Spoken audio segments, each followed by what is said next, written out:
بسم اللہ الرحمن الرحیم۔ السلام علیکم۔ یہ کاشانہ بصیرت کا آڈیو بک سیکشن ہے۔ ہم جو کتاب پڑھ رہے ہیں اس کا نام ہے اسلام اور عصر حاضر کی ضروریات۔ تقاریر استاد شہید مرتضی مطہری، ترجمہ مجلس مترجمین، ناشر دارالثقلین۔ اب ہم کتاب کا پارٹ نمبر 18 پڑھیں گے۔ قرآن و حدیث میں معنوی آزادی۔ قرآن کریم ان چیزوں کو حقیقتاً قید و بند، غلامی اور بندگی قرار دیتا ہے۔ کیا تم نے ایسے شخص کو دیکھا ہے جس نے اپنی نفسانی خواہش کو اپنا معبود بنا لیا ہے؟ یعنی وہ اپنی نفسانی خواہشات کا بندہ بن گیا ہے۔ سورہ جاسیہ آیت نمبر 23۔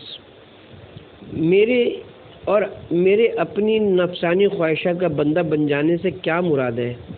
کیونکہ میری نفسانی خواہشات تو میری اپنی چیز ہیں، لہذا میں کسی کا اور کا بندہ نہیں ہوں۔ اس کا جواب یہ ہے کہ تمہارا اپنے آپ کو فقط یہ نفس اور نفسانی خواہشات سمجھ لینا تمہاری غلط فہمی ہے۔ تمہیں نہیں معلوم کہ تمہاری حقیقی و واقعی میں تمہاری اس نفسانی خواہش کی اسیر ہے۔ ایک روز رسول اکرم صلی اللہ علیہ وسلم اصحاب صفہ چند غریب افراد تھے، البتہ مالی اعتبار سے فقیر اور روحانی اعتبار سے غنی تھے۔ پہلے مسجد النبوی میں ہوتے تھے، بعد ازاں حکم آیا کہ مسجد سے باہر چلے جائیں۔ رسول اللہ صلی اللہ علیہ وسلم نے ایک چبوترے کو ان کا مسکن قرار دیا، جو اب بھی حضرت فاطمہ زہرا سلام اللہ علیہ کے حجرے کے شمال کی طرف ہے۔ وہ مقام جہاں مؤذنین پیچھے بیٹھتے ہیں، اس کے درمیان میں ایک راستہ بھی ہے۔ رسول اکرم ان کی ضروریات کا خیال رکھتے تھے، ان کی مادی ضروریات بھی پوری کرتے تھے اور روحانی بھی۔ اصحاب صفہ کے پاس تشریف لائے، آپ ان میں سے ایک سے گفتگو فرما رہے تھے۔ اس نے عرض کیا، اے اللہ کے رسول، میری روح اس دنیا سے یکسر آزاد ہو چکی ہے۔ اس نے ایک اور پیرائی میں بات کی، کہا کہ میری روح بے رغبت ہو چکی ہے، اس طرح سے کہ اب اس دنیا کا پتھر اور سونا میرے لیے مساوی ہو گیا ہے۔ رسول اللہ نے اس سے فرمایا، بس اب تم ایک آزاد مرد بن چکے ہو، اب میں کہہ سکتا ہوں کہ تم مرد حر ہو۔ حضرت علی علیہ السلام نے نہج البلاغہ میں فرماتے ہیں، یہ دنیا خرید و فروخت کا بازار ہے۔ جب انسان اس بازار میں آتا ہے تو خود کو بیچ کر چلا جاتا ہے اور کوئی اپنے آپ کو خرید کر آزاد کر دیتا ہے۔ نہج البلاغہ کلمۃ القصار نمبر 133۔ امام جعفر صادق علیہ السلام نے ایک حدیث میں جو وسائل میں ہے فرمایا ہے، 5 خصائل ایسی ہیں کہ اگر کسی انسان میں یہ خصلتیں یا کم از کم ان میں سے کوئی ایک خصلت نہ ہو تو وہ شخص اس قابل نہیں کہ اس کے ساتھ میل جول رکھا جائے، اس کے ساتھ نشست و برخاست رکھی جائے اور اس کے وجود سے استفادہ کیا جائے۔ یہ انتہائی قیمتی حدیث ہے۔ 5 خصلتیں ایسی ہیں کہ اگر وہ کسی انسان میں نہ پائی جائیں تو وہ انسان قابل معاشرت نہیں ہے اور اس کے وجود سے کوئی استفادہ نہیں کیا جا سکتا۔ پہلی خصوصیت وفا ہے۔ بے وفا انسان انسانی نہیں، اس کی انسانیت ناقص ہے۔ دوسری خصوصیت تدبیر یعنی مدبر ہونا، غور و فکر اور معاملات میں حساب کتاب کے ساتھ چلنا ہے۔ اسلام کی نظر میں تدبیر کو بہت اہمیت دی گئی ہے۔ رسول اکرم صلی اللہ علیہ وسلم نے فرمایا ہے، میں اپنی امت کے بارے میں اس کے کسی دن اقتصادی اعتبار سے فقر و افلاس میں مبتلا ہو جانے کی طرف سے خوفزدہ نہیں ہوں، ہاں اس جانب سے خوفزدہ ہوں کہ کسی روز میری امت تدبیر کے حوالے سے فقر کا شکار ہو جائے، جب اس کے پاس کوئی سوچ نہ ہو، جب کوئی منصوبہ نہ ہو، جب وہ مستقبل کو نہ دیکھ سکے، اسے نہ سمجھ سکے اور اپنے لیے کوئی منصوبہ بندی نہ کر سکے۔ تیسری خصوصیت حیا ہے۔ ایسے لوگوں سے پناہ طلب کرنی چاہیے جنہوں نے حیا کا پردہ چاک کر دیا ہے۔ اس وقت سے امان طلب کرنی چاہیے جب لڑکے اور لڑکیاں کسی سے حیا نہ کریں، نہ باپ سے، نہ ماں سے، اور نہ کسی بڑے سے۔ اس وقت سے پناہ مانگنی چاہیے جب رسائل و جرائد بچوں کو کسی ایمان کا معتقد بنائے بغیر انہیں مسلسل والدین کی نافرمانی اور سرکشی پر ابھارنے لگیں۔ اس دن سے امان مانگنی چاہیے جب حیا کو آؤٹ آف فیشن اور فرسودہ قرار دیا جانے لگے۔ چوتھی خصوصیت حسن خلق اور خوش اخلاقی ہے۔ مومن خوش خلق ہوتا ہے، نک چڑھا اور ترش نہیں ہوتا۔ مومن میل جول اور معاشرت میں برا نہیں ہوتا۔ فرمایا پانچویں خصلت ایسی ہے جو ان خصوصیات کی جامع ہے، اور وہ خصوصیت ہے آزاد منشی اور حریت ضمیر۔ آج کی دنیا کی غلطی، مانوی آزادی کے حوالے سے بہت سے مسائل ہیں۔ ہم آپ سے صرف اس غلطی کے بارے میں عرض کریں گے جس کا آج کی دنیا شکار ہے۔ اب چاہے یہ غلطی حقیقی ہے یا بے جانے بوجھے ہمیں نہیں معلوم، غلطی یہ ہے کہ آج کی دنیا سماجی آزادیاں مہیا کرنا چاہتی ہیں، لیکن مانوی غلامی پیدا کر رہی ہے، یعنی چاہتی ہے کہ انسان مفاد پرست خواہشات نفسانی کا پجاری اور اپنے نفس کا غلام ہو، اس میں اخلاقی و انسانی ارادہ نہ ہو، اس کے باوجود اسے سماجی آزادی حاصل ہو۔ یہ تو بالکل ایسا ہی ہے کہ ٹیڑھا بھی رہے اور گر بھی نہیں، یعنی بالکل ایسا ہے کہ ٹیڑھا بھی رہے اور گر بھی نہیں ہے، اس طرح کی چیز محال ہے۔ عدالت اور آزادی کے اپنے پروگرام میں انبیاء کی کامیابی کی وجہ یعنی وہ ایسے افراد معاشرے کے سپرد کر سکے جو واقعاً اور حقیقی معنی میں حریت پسند تھے۔ وہ ایسے انسان تھے جنہوں نے طاقت اور اقتدار ہاتھ میں آنے کے باوجود اس سے سوء استفادہ نہیں کیا۔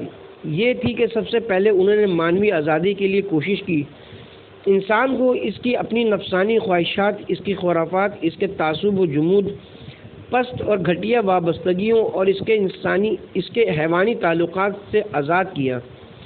اس کے بعد ایسا انسان سماجی آزادی کی اہلیت حاصل کرتا تھا، لیکن ایسا انسان جو روز بروز گمراہی میں غرق ہو رہا ہو، اس کے لیے معاشرتی اور سماجی آزادی کا حصول محال اور ناممکن ہے۔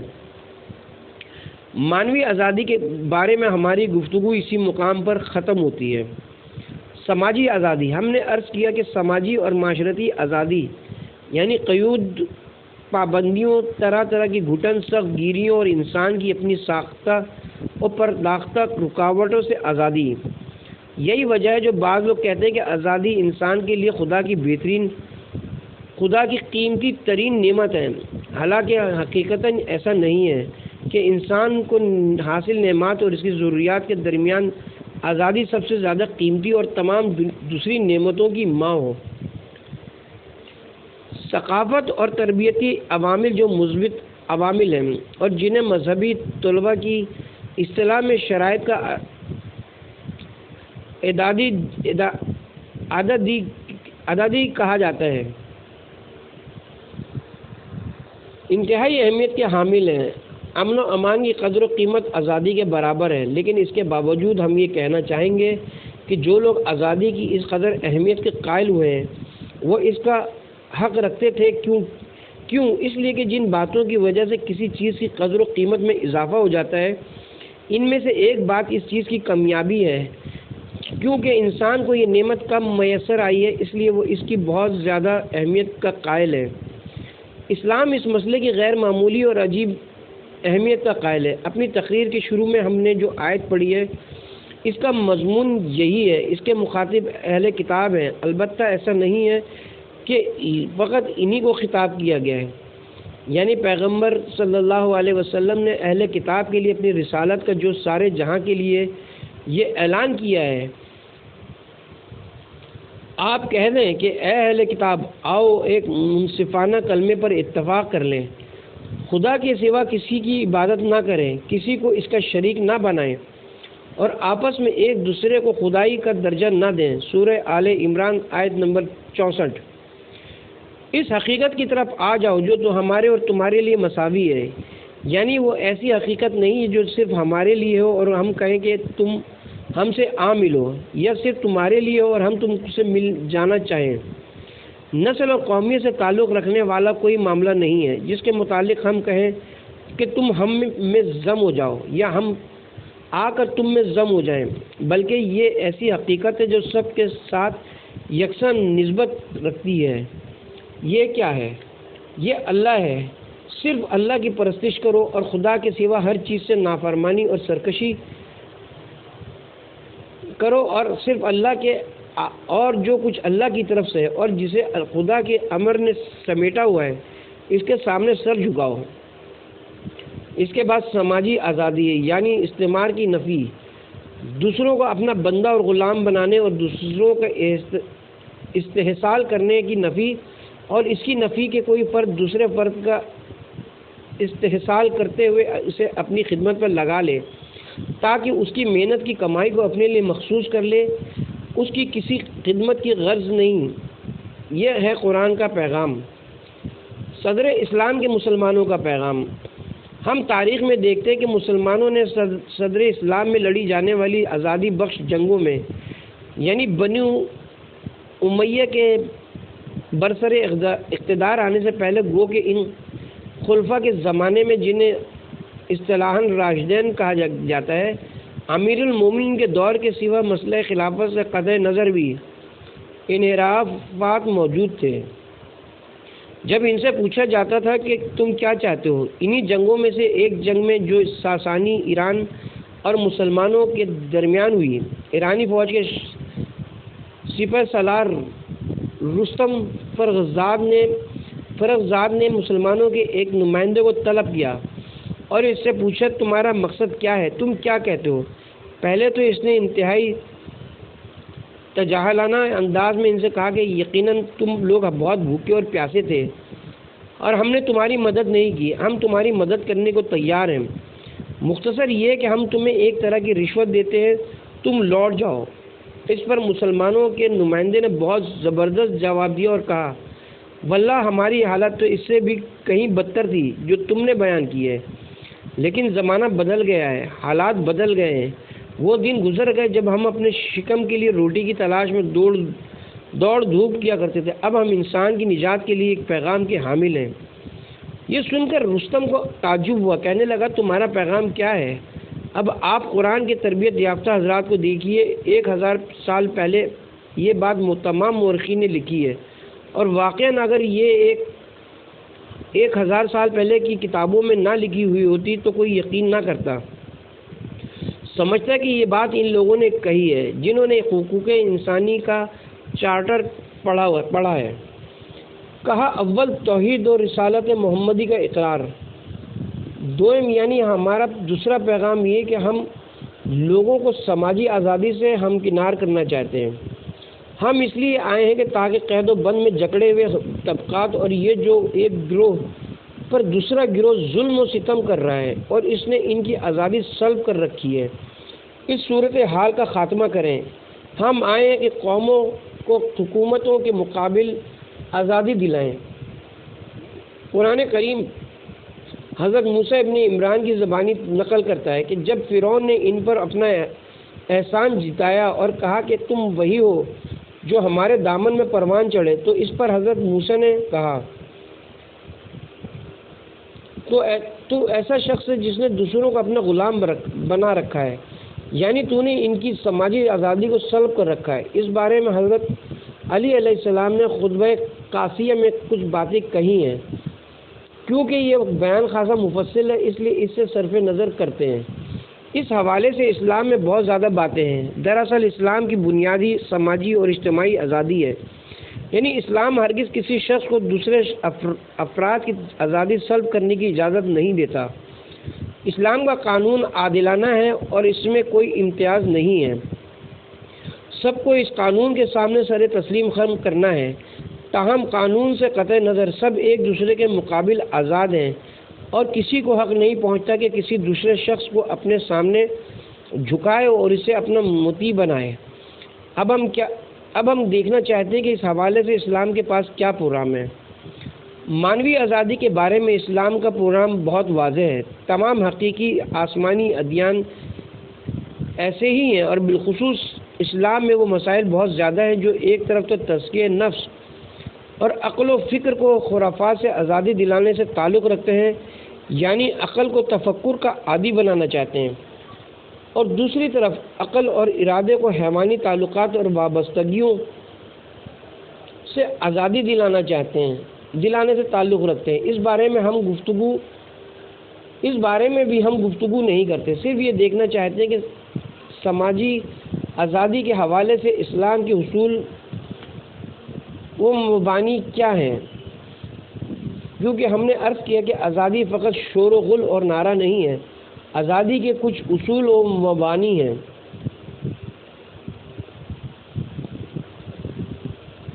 سماجی غلامی کی دو جڑیں۔ ہمیں دیکھنا چاہیے کہ سماجی غلامی و اثرات کی جڑ کیا ہے۔ سماجی غلامی کی ہمیشہ دو جڑیں ہوتی ہیں، ایک جڑ اس شخص کے اندر ہوتی ہے جو آزادی سلب کرنے والا ہے اور جو غلامی کو وجود میں لاتا ہے، اور دوسری جڑ اس شخص کے اندر ہوتی ہے جو ذلت اور غلامی کو قبول کرتا ہے۔ اسلام نے دونوں ہی عوامل کے خلاف جنگ کی ہے، البتہ اس کی ایک جڑ اور ہے جو خود معاشرہ اور معاشرتی قوانین ہیں، یعنی طاقت اور دولت کا ارتکاز۔ اسلام نے اس کے خلاف بھی جنگ کی ہے، لیکن وہ جنگ جو اسلام مفاد پرستی کے خلاف کرتا ہے، اس مفاد پرست شخص کے حوالے سے یہ بھی ادیان کی خصوصیت میں سے ہے اور ادیان کے سوا کہیں اور نہیں پائی جاتی، یہ ہے کہ وہ مفاد پرست شخص کے اندر سے اس کی مفاد پرستی کو روکتا ہے۔ دین میں توبہ کروانے کی قوت چھپی ہوئی ہے۔ دین میں ایک ایسا انسان پیدا کرنے کی قوت پوشیدہ ہے جو اپنی زندگی کو معاشرے کی خدمت کرتے ہوئے گزار دے۔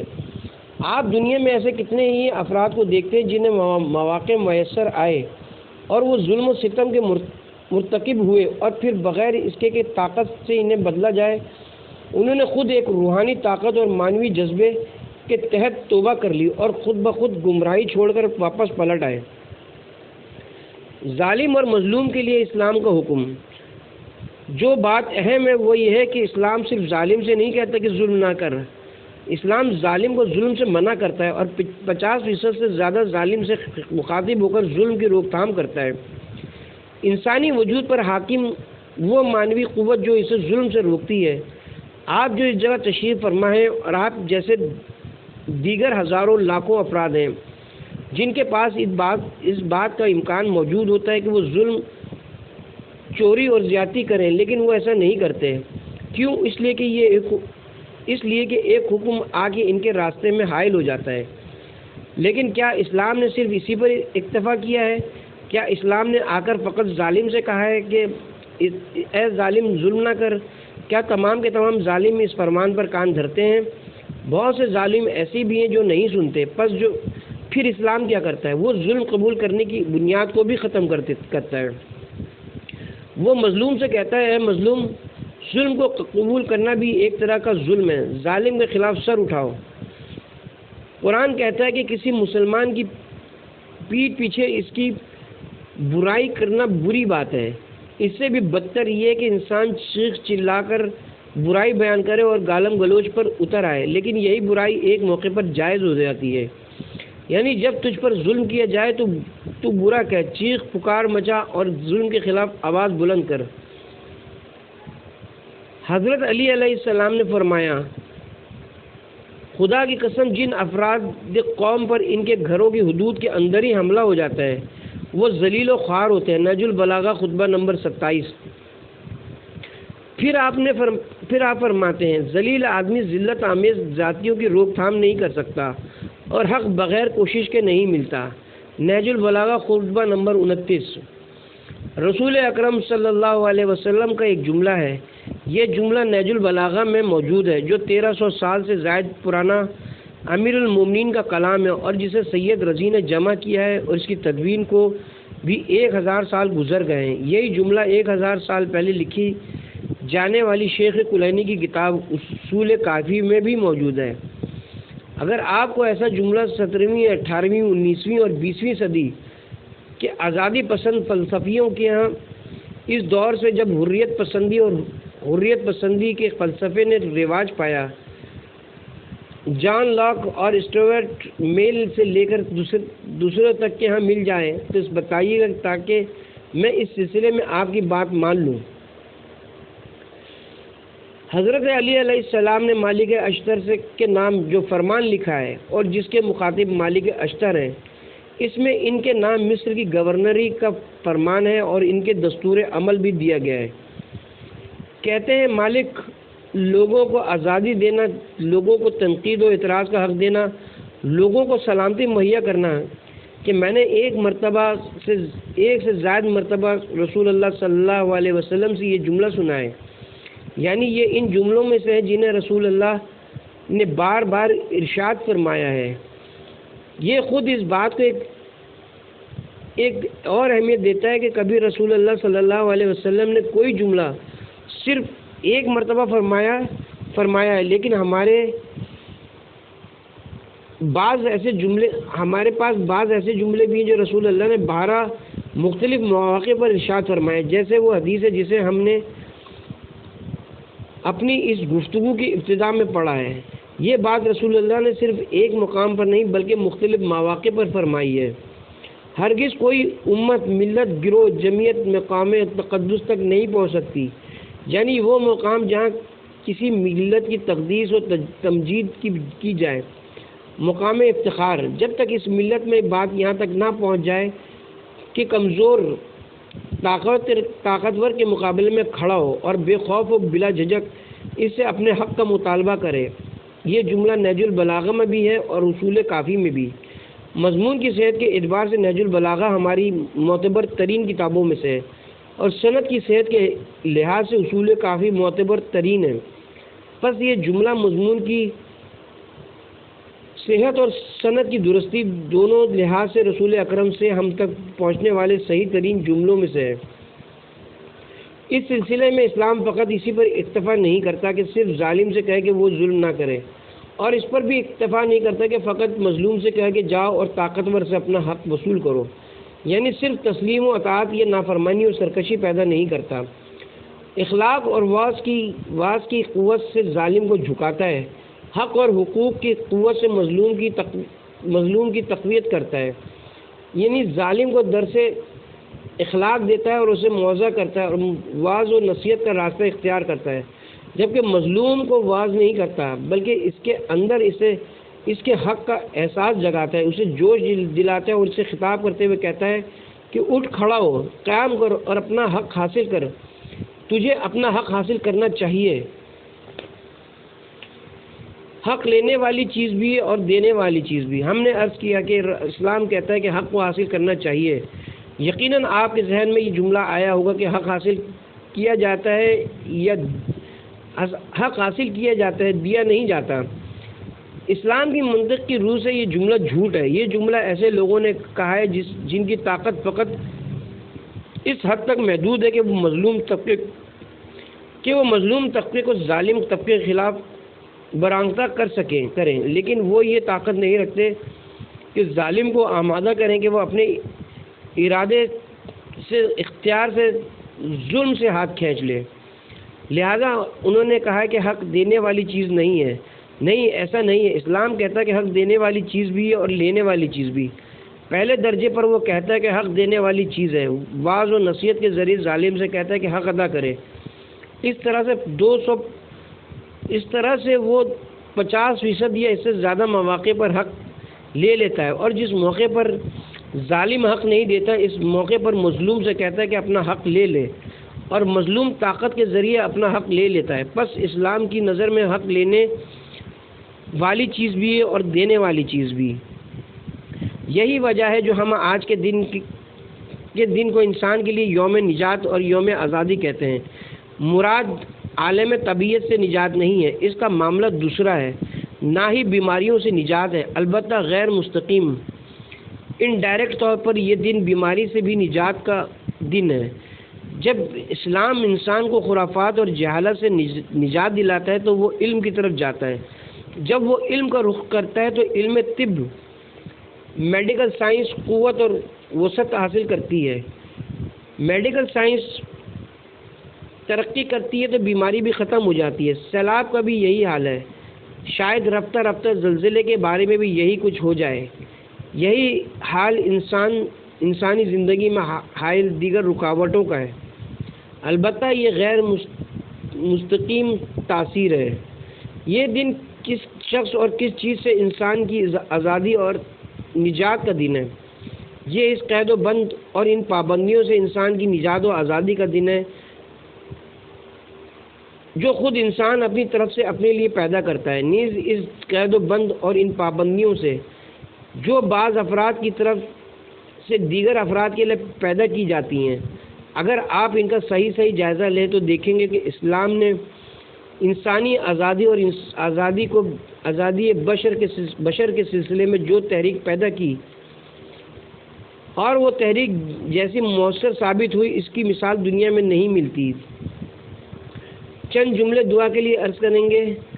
یا اللہ، ہمیں اسلام کے حقائق سے آشنا فرما، ہمیں اسلام اور قرآن کا قدردان قرار دے،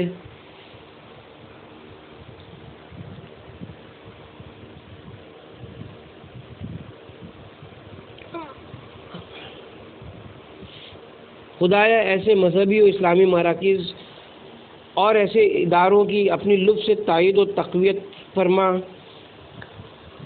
ہم سب کو ایسے مراکز کا قدردان قرار دے، ہمیں توفیق دے کہ پہلے سے بڑھ کر ایسے مراکز قائم کریں اور ایسے مراکز کی تقویت و تائید کے لیے کوشش کریں۔ خدایا ہم تجھے تیرے مقربان درگاہ کا واسطہ دیتے ہیں کہ ہم سب کو توفیق عمل اور خلوص نیت عطا فرما، مسلمانوں کو اس تفرقے اور اختلاف سے نجات دے، ہم سب کے مرحومین کو بخش دے اور ان کی مغفرت فرما۔ رحم اللہ من قرأ الفاتحہ مع الصلوات، اللہم صلی علی محمد وآل محمد وعجل فرجہ۔